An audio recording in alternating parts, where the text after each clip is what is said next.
اگر آپ چینل پر پہلی بار آئے ہیں تو ابھی سبسکرائب کر کے بیل آئیکن پریس کریں اور رہیں باخبر۔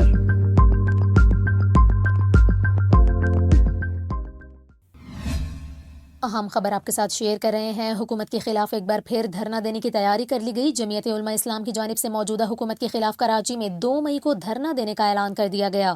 آپ کو بتائیں کہ راشد محمود سومرو کا یہ کہنا تھا کہ جے یو آئی نے 2018 کے انتخابات تسلیم نہیں کیے تھے، 2024 کے انتخابات بھی تسلیم نہیں۔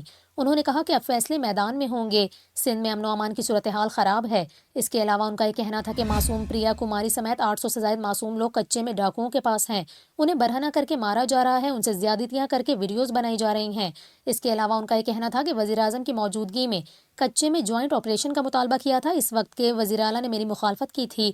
اب وزیر اعلیٰ خود فرما رہے ہیں کہ حیران ہوں ان کے پاس ہتھیار کہاں سے آ رہے ہیں۔ انہوں نے کہا کہ کچے کے پولنگ سٹیشنز میں جماعتوں کو ووٹ نہ ہونے کے برابر پڑے۔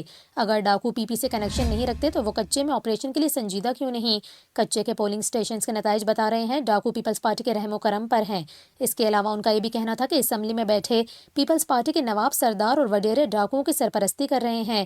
رہنما جے یو آئی نے کہا کہ جب تک بے رحمانہ آپریشن نہیں ہوگا تب تک ڈاکوؤں سے نجات نہیں ملے گی۔